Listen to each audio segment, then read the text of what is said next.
آئیے کتاب رحمت سورہ الکہف اٹھائیں۔ اللہ تعالیٰ نے ایک واقعہ بیان کیا ہے حضرت موسیٰ اور حضرت خضر علیہ السلام کا، کہ حضرت موسیٰ علیہ السلام عزم مصمم کر کے جب چلے تو اللہ فرماتا ہے کہ ہم نے حضرت موسیٰ علیہ السلام کو جس بندے کی نشانی بتائی تھی وہ بندہ ان کو وہاں مل گیا۔ سفید چادر اوڑے حضرت خضر علیہ السلام وہاں لیٹے ہوئے تھے، تو یہ جا کے ان کے پاس کھڑے ہو گئے کہ حضرت میں آپ کی خدمت میں اس لیے آیا ہوں کہ اللہ نے آپ کو جو خصوصی علم عطا کیے ہیں میں ان کو سیکھنے کی غرض سے آپ کی چوکھٹ پہ آیا ہوں۔ کہا تم میرے ساتھ صبر نہیں کر پاؤ گے، معاملے مشکل ہیں، سفر دشوار ہے، منزل کٹھن ہے، اور میرے معاملات ایسے ہیں کہ تم اعتراض کرو گے اس کے بغیر تم رہ نہیں سکتے۔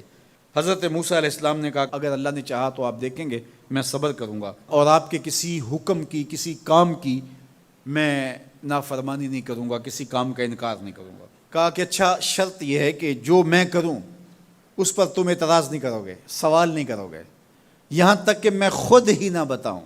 تو کہا کہ یہ شرط ٹھہری، میں کوئی بات نہیں کروں گا۔ فانطلقا، دونوں چل پڑے، دریا کے پار جانا تھا۔ جو کشتی کا مالک تھا، کشتی بان تھا، وہ حضرت خضر علیہ السلام کو جانتا تھا، تو اس نے کرایہ بھی نہیں لیا، لیکن جب کشتی پر سوار ہوئے تو عصا مار کے حضرت خضر علیہ السلام نے کشتی کا ایک پھٹا توڑ دیا۔ تو بے ساختہ حضرت موسیٰ علیہ السلام نے کہا آپ نے پھٹا توڑ دیا، یہ سارے ڈوب جائیں؟ کہا میں نے کہا تھا نا تم میرے کاموں پہ صبر نہیں کر پاؤ گے۔ تو حضرت موسیٰ کو یاد آیا، کہا میں بھول گیا تھا، اس پر مواخذہ نہ کیجیے۔ پھر دونوں چل پڑے۔ بچے کھیل رہے تھے، ایک خوبصورت لڑکا وہ بھی بچوں میں کھیل رہا تھا۔ حضرت خضر آگے بڑھے اور اس کی گردن مروڑ دی، اس کو قتل کر دیا۔ صاحب شریعت تھے حضرت موسیٰ علیہ السلام، نہ رہ سکے، پھر بول پڑے ایک جان کو بغیر کسی جان کے بدلے میں قتل کر دیا، اس نے گوایا کیا تھا ہمارا؟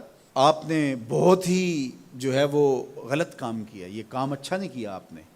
کہا میں نے کہا نہیں تھا کہ تم میرے ساتھ صبر نہیں کر پاؤ گے۔ کہا ایک موقع اور دے دیجئے، اب اگر میں نے کوئی اعتراض اٹھایا تو پھر دوبارہ مجھے آپ اپنی صحبت میں نہ رکھیے، عذر تمام ہو جائے گا۔ پھر دونوں چل پڑے، یہاں تک کہ ایک بستی میں دونوں آئے تو آپ نے بستی والوں سے کہا کہ ہم مہمان ہیں، آپ ہماری مہمان نوازی کیجیے، کھانا کھلائیے۔ تو انہوں نے انکار کر دیا، کہا کہ ہم تو آپ کو بلایا نہیں ہے، آپ خود آئے ہیں، آپ اپنے کھانے کا خود انتظام کیجیے۔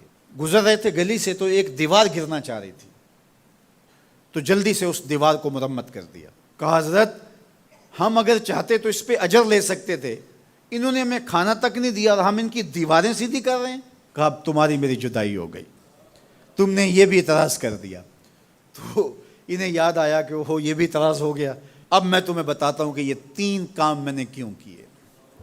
اللہ اکبر۔ اب سنیے، قرآن ہمیں بتاتا ہے کہ ظاہری علم بھی ہوتا ہے لیکن کوئی باطنی علم بھی ہوتا ہے۔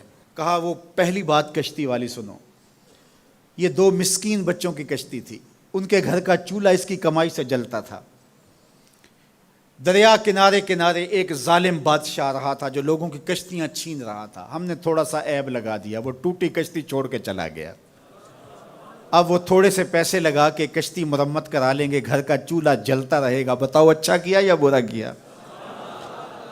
کہا رہی بات اس بچے کی جس کو ہم نے قتل کیا، اس کے ماں باپ مومن تھے، نیک تھے، صالح تھے، بچے نے بڑا ہو کے بہت برا ہونا تھا، ہم نے اس کو قتل کر دیا، اللہ اس کے بدلے ان کو بہتر اولاد دے گا۔ علماء تفسیر نے لکھا ہے اس بچے کے بدلے میں اللہ نے ان والدین کو ایک بیٹی عطا کی جس کی نسل سے 70 نبی پیدا ہوئے۔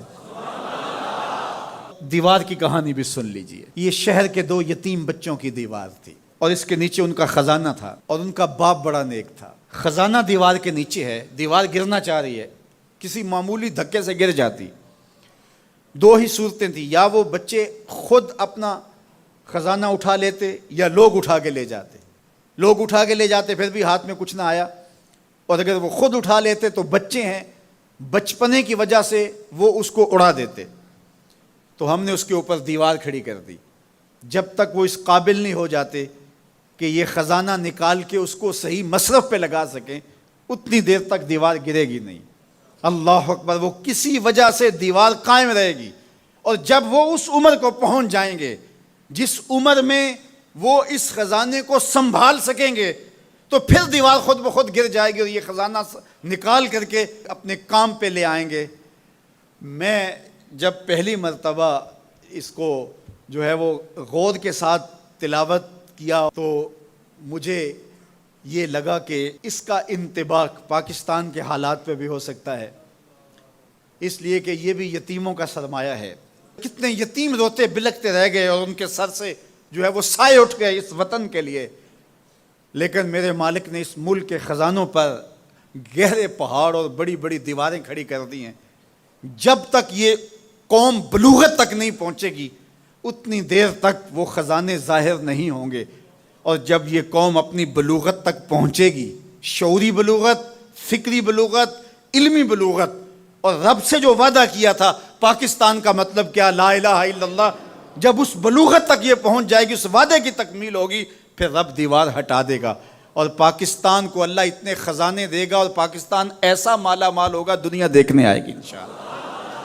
اس لیے رب نے دیواریں بنا کے رکھی۔ تمہارا باپ معین الدین چشتی بڑا نیک تھا، تمہارا باپ داتا گنج بخش علی حجویری بڑا نیک تھا، تمہارا باپ حضرت مجدد الف ثانی بڑا نیک تھا، ان کی وجہ سے میں دیواریں کھڑی کر رہا ہوں اور مضبوط حصار لگا رہا ہوں تمہارے خزانوں پر، اور وہ وقت آئے گا جب تم بلوغت کی عمر کو پہنچو گے، دیواریں ہٹ جائے گی اور تمہارا وطن زمانے پہ مہکتے پھول کی طرح اور چمکتے ستاروں کی طرح اور روشن آفتاب کی طرح چمکتا اور مہکتا دکھائی دے گا، اور زمانہ پاکستان دیکھنے آئے گا، پاکستان دنیا کی قیادت کرے گا انشاءاللہ۔